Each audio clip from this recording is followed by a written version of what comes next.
সবাইকে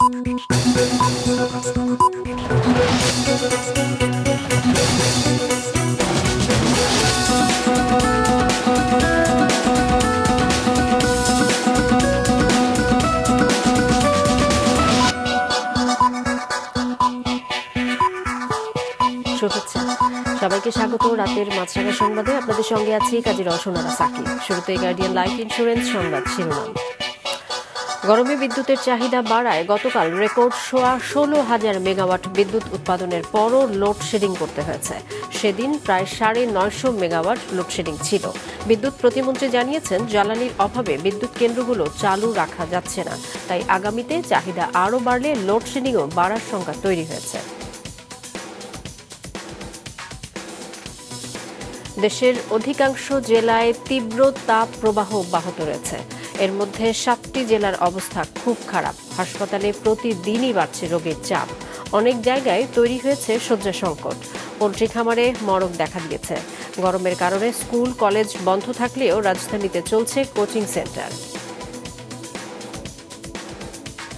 কাতারের সাথে 10টি চুক্তি ও সমঝোতা স্মারক সই করেছে বাংলাদেশ। কর, আইন সহযোগিতা, সমুদ্র পরিবহন ও বিনিয়োগ সংক্রান্ত বিষয়ে চুক্তিগুলো হয়েছে।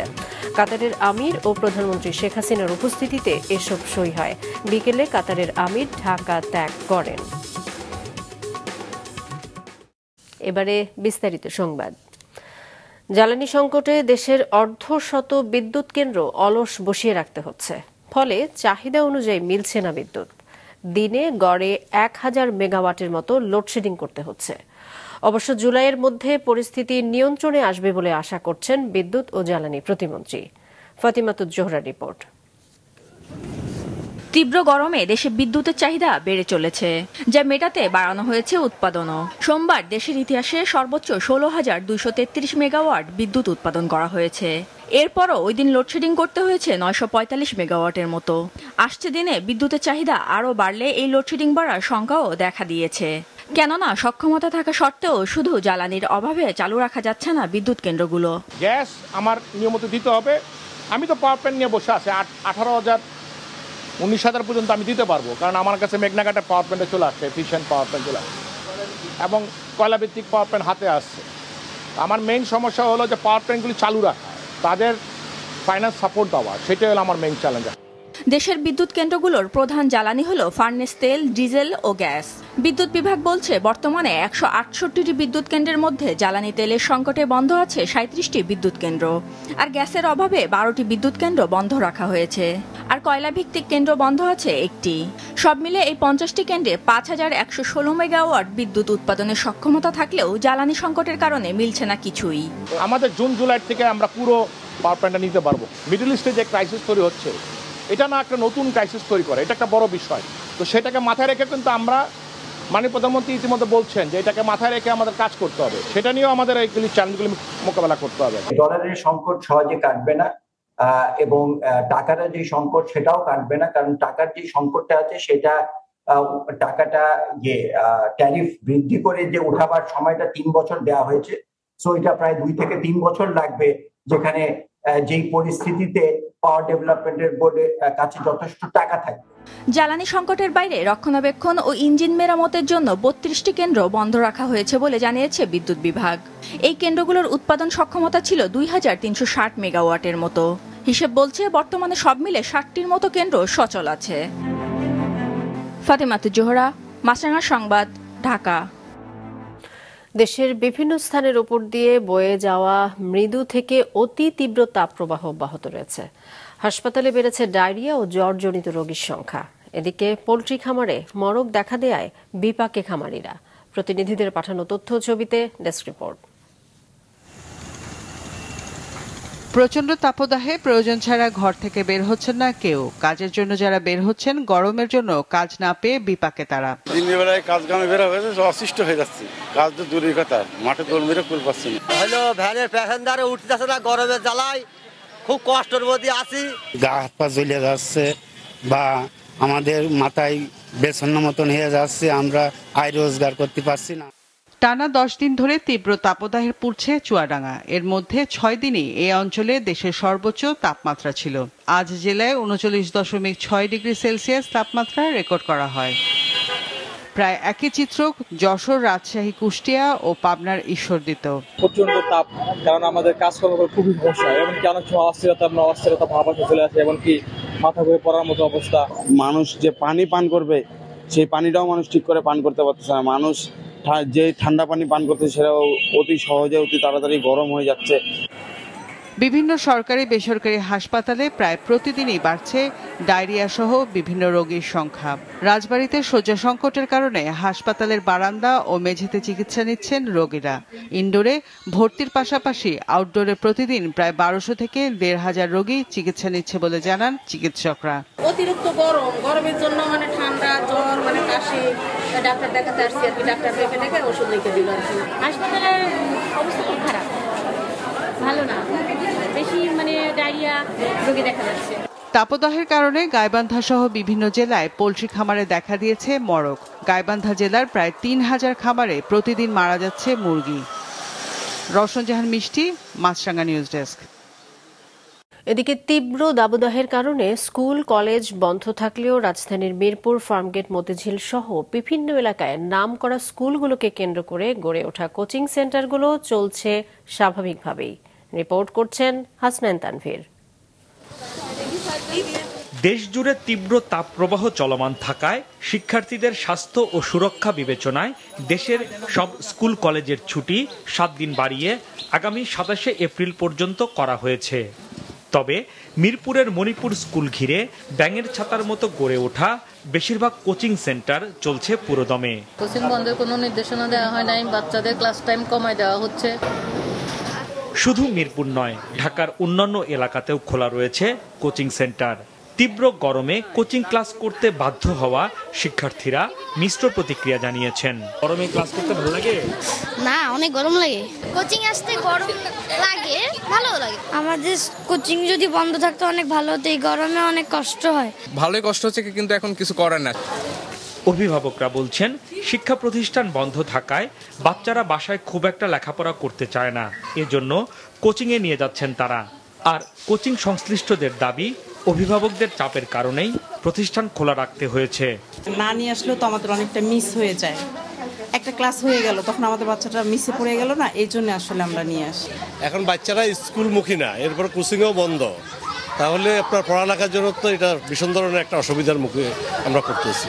স্কুল বন্ধ হয়েছে, কোচিংটা খোলা আছে, এটাতে বাচ্চাটা কিছু শিখবে।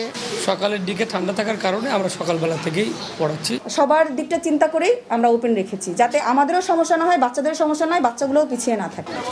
শিক্ষার্থীদের স্বাস্থ্য নিরাপত্তার বিষয়টি নিশ্চিত করেই শিক্ষা কার্যক্রম চালিয়ে যাওয়া হচ্ছে বলে দাবি কোচিং কর্তৃপক্ষের। হাসনাইন তানভীর, মাছরাঙা সংবাদ, ঢাকা। কাতারের সাথে 10টি চুক্তি ও সমঝোতার স্মারক সই করেছে বাংলাদেশ। সকালে প্রধানমন্ত্রীর কার্যালয়ে কাতারের আমির Sheikh Tamim bin Hamad Al Thani ও প্রধানমন্ত্রী শেখ হাসিনার উপস্থিতিতে এই চুক্তি ও সমঝোতার স্মারক স্বাক্ষর হয়। আরও জানাচ্ছেন ইবতিসাম নাসিম মৌ। কাতারের আমির Sheikh Tamim bin Hamad Al থানিকে প্রধানমন্ত্রীর কার্যালয়ের টাইগার গেটে অভ্যর্থনা জানান প্রধানমন্ত্রী শেখ হাসিনা। এরপর কাতারের আমিরের সাথে একান্ত আলোচনায় বসেন প্রধানমন্ত্রী। উচ্চ পর্যায়ের প্রতিনিধি দলের সাথে দ্বিপাক্ষিক বৈঠকের পর দুই দেশের মধ্যে স্বাক্ষর হয় মোট 10টি চুক্তি ও সমঝোতা স্বাক্ষর। 5টি চুক্তি হল দ্বৈত কর পরিহার ও কর ফাঁকি রোধ, আইনি বিষয়ে সহযোগিতা, সমুদ্র পরিবহন, পারস্পরিক বিনিয়োগ উন্নয়ন ও সুরক্ষা এবং একটি যৌথ ব্যবসায়িক পরিষদ প্রতিষ্ঠা।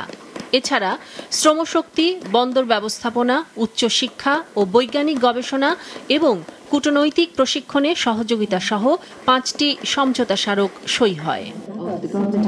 রাজধানীর মিরপুরের কালশী এলাকার বালুর মাঠে নির্মিতব্য পার্ক এবং ইসিবি চত্বর থেকে কালশী উড়াল সেতু পর্যন্ত সড়কটি কাতারের আমিরের নামে নামকরণ করেছে বাংলাদেশ। প্রধানমন্ত্রী কার্যালয় থেকে ভিডিও কনফারেন্সে যার উদ্বোধন করেন কাতারের আমির। প্রধানমন্ত্রীর কার্যালয় থেকে বঙ্গভবনে গিয়ে রাষ্ট্রপতির সাথে মধ্যাহ্নভোজে অংশ নিয়ে বিকেলেই ঢাকা ত্যাগ করেন কাতারের আমির Sheikh Tamim bin Hamad Al Thani. Ibtisam Nasim Mou, Maasranga সংবাদ, ঢাকা। সংবাদে নিচ্ছি বিরতি, ফিরে এসে আরও থাকছে। মালয়েশিয়ায় কর্মী পাঠাতে এদেশি এজেন্সির নানা প্রতারণা, আগামী মাসে ফের বন্ধ হচ্ছে শ্রমবাজার, প্রতারণার অভিযোগ খতিয়ে দেখছে মন্ত্রণালয়।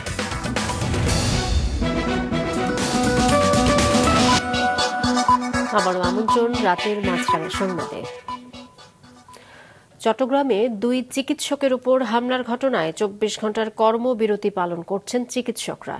স্থবির হয়ে পড়েছে জেলার বেসরকারি খাতের চিকিৎসা সেবা, এতে চরম ভোগান্তি আর কষ্টে পড়েছেন রোগীরা। আব্দুল্লাহ রাকিবের রিপোর্ট, ক্যামেরায় ছিলেন সঞ্জীব দে। আয়েশা বেগম নামের 53 বছর বয়সী এই ক্যান্সার রোগী কেমোথেরাপি নিতে এসেছেন পটিয়া থেকে। তার আগে করাতে হবে প্রয়োজনীয় পরীক্ষা নিরীক্ষা, কিন্তু চিকিৎসকদের আন্দোলনে চট্টগ্রাম নগরীর সব বেসরকারি ল্যাব ও হাসপাতাল বন্ধ থাকায় ফিরে যেতে হচ্ছে তাকে। ওনার কেমো মারা আজকে 15 দিন ওভার হয়ে গেছে, কালকে মারবো হিসাব করে নিয়ে আসছি পটিয়া থেকে। এখন বলতেছে পরীক্ষা হবে না, তো কালকেও মারতে পারবো না, কেমোটা মারতে হলে শনিবারে চলে যেতে হবে। সব জায়গায় ঝুলছে কর্মবিরতি আর সেবা বন্ধের নোটিশ। বন্ধ চিকিৎসকদের প্রাইভেট চেম্বারও। তীব্র তাপদাহে চিকিৎসা না পেয়ে চরম ভোগান্তিতে রোগী ও স্বজনরা। আজকে টেস্ট করবো, ডাক্তার দেখামো, রিপোর্ট দেখামো, এরা ধর্মঘট করে বসে দিতে, তো আমরা রুগীরা কই যাবো? গরমের মধ্যে তারপরে যানজট আছে না, ভোগান্তি, বাচ্চা রেখে আসছি, দূরে থেকে আসি, গাড়ি ভাড়া বেশ লাগছে না। গেল 10 ও 14 এপ্রিল পটিয়া ও চট্টগ্রাম নগরীতে 2 চিকিৎসককে রোগীর স্বজনদের মারধরের ঘটনায় বিচার দাবিতে পূর্ব ঘোষণা অনুসারে ভোর 6টা থেকে 24 ঘন্টার আন্দোলন শুরু করেন চিকিৎসকরা। এমন কর্মসূচিতে ক্ষোভ জানান রোগীর স্বজনরা। জানা দিতে হবে একদিন আগে বন্ধ দিলে, কারণ আমাদের থেকে আরো অনেক দূর দূরান্ত থেকে মানুষ আসছে না। জরুরি রোগী আসছে, রোগী দেখতেছে না, কি করবো আমরা বলেন? আমরা এখন অসহায় হয়ে গেছি। যে কোনো মুহূর্তে একজন রোগী মারা যেতে পারে, তো ওটা ইমার্জেন্সি বেশি নাকি প্রতিবারের ইমার্জেন্সিটা বেশি? পেশাগত নিরাপত্তা নিশ্চিতে বাধ্য হয়েই এমন কর্মসূচি দেওয়ার কথা জানায় বাংলাদেশ মেডিকেল অ্যাসোসিয়েশন। দাবি আদায় না হলে আরও কঠোর কর্মসূচির হুঁশিয়ারি দেন নেতারা। বাকি আসামিগুলো এবং এদের জামিন বাতিলের দাবিতে আমাদের আজকের এই আন্দোলন। এই কর্মসূচি এটা শুধু একা বিএমএর না, এটা সকল চিকিৎসক সংগঠন, সকল সোসাইটির এটা একসাথে এবং বেসরকারি ক্লিনিক মালিক সম্মিলিত সিদ্ধান্তের মাধ্যমে আমাদের আজকের এই আন্দোলন। আসলে রুগীদের জন্য আমরাও ব্যথিত, হয়তো অনেক দূর দূরান্ত থেকে আসে, যেহেতু আমরা সরকারি হাসপাতাল খোলা রেখেছি, তাদের জন্য তো বিকল্প অপশন আছে। সরকারের এত বড় হাসপাতাল খোলা, চট্টগ্রাম মেডিকেল কলেজ, তারা সরকারি মেডিকেল কলেজে আপনার চিকিৎসা নিতে পারে, এটাতে তাদের কোনো বাধা নেই। বেসরকারি খাতে চিকিৎসা সেবা বন্ধ থাকায় চাপ বেড়েছে চট্টগ্রাম মেডিকেল কলেজ হাসপাতালে। তবে বেসরকারি হাসপাতাল ও ক্লিনিকের জরুরি বিভাগ ও আগে ভর্তি রোগীর সেবা স্বাভাবিক রয়েছে। আব্দুল্লাহ রাকিব, মাছরাঙা সংবাদ, চট্টগ্রাম। ষষ্ঠ উপজেলা পরিষদ নির্বাচনে চতুর্থ ধাপের তফসিল ঘোষণা করেছে নির্বাচন কমিশন। আগামী 5 জুন চতুর্থ ধাপের নির্বাচন অনুষ্ঠিত হবে। রাজধানীর আগারগাঁওয়ে নির্বাচন ভবনে চতুর্থ ধাপের উপজেলা নির্বাচনের তফসিল ঘোষণা করেন ইসি সচিব জাহাঙ্গীর আলম। তিনি জানান, একই দিন ঝিনাইদহ 1 আসনের উপনির্বাচন করারও সিদ্ধান্ত নিয়েছে কমিশন। ঘোষিত তফসিল অনুযায়ী রিটার্নিং কর্মকর্তার কাছে মনোনয়নপত্র দাখিলের শেষ সময় 9 মে, বাছাই 12 মে, প্রার্থিতা প্রত্যাহারের শেষ সময় 19 মে। প্রতিদ্বন্দ্বী প্রার্থীদের মাঝে প্রতীক বরাদ্দ হবে 20 মে।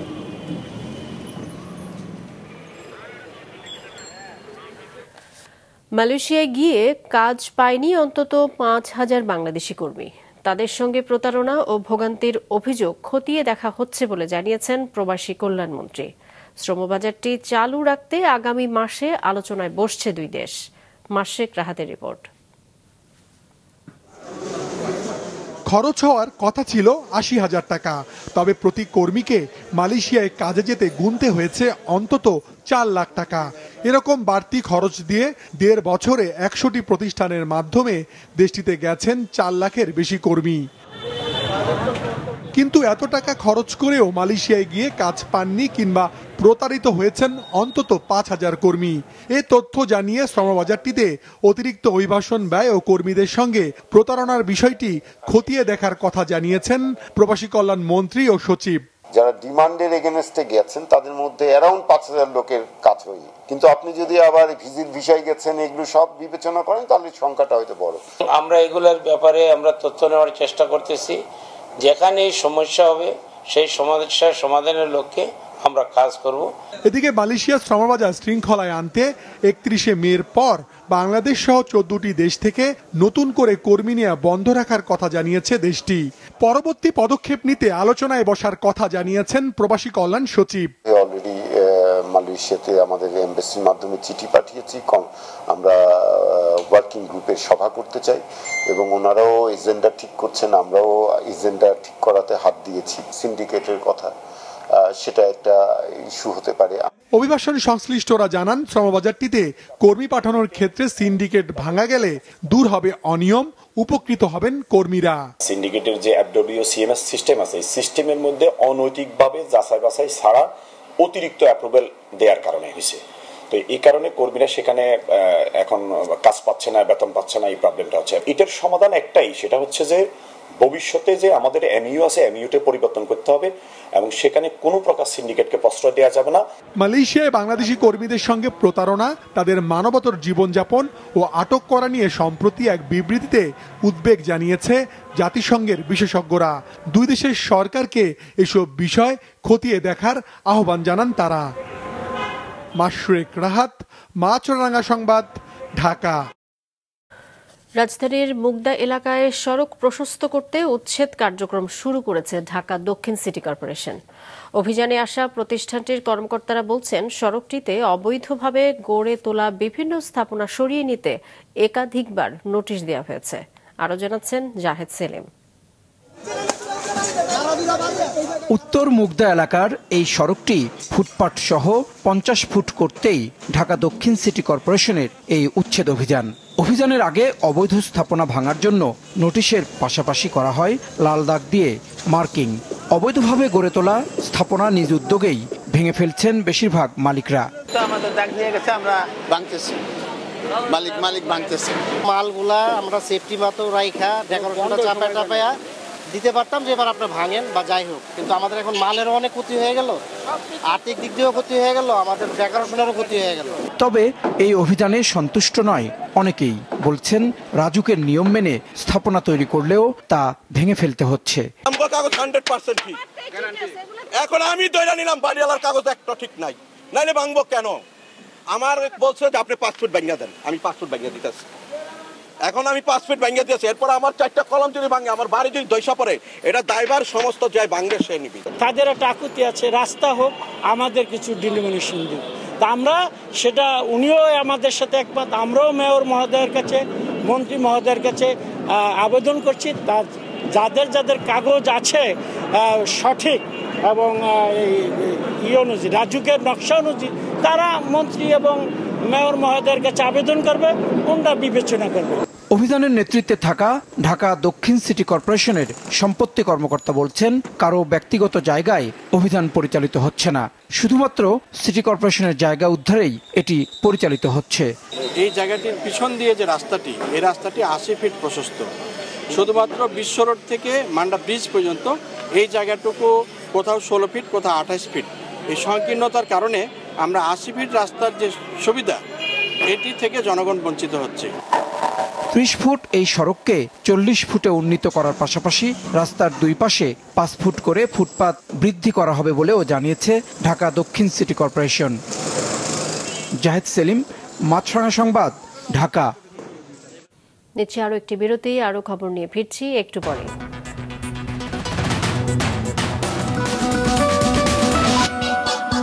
আবার আমন্ত্রণ রাতের মাছরাঙা সংবাদে। বাংলাদেশ চলচ্চিত্র উন্নয়ন কর্পোরেশন FDC-তে সাংবাদিকদের উপর অতর্কিত হামলার ঘটনা ঘটেছে। মিশা ডিপজল প্যানেল আয়োজিত দোয়া মাহফিলের পর এই হামলার ঘটনা ঘটে।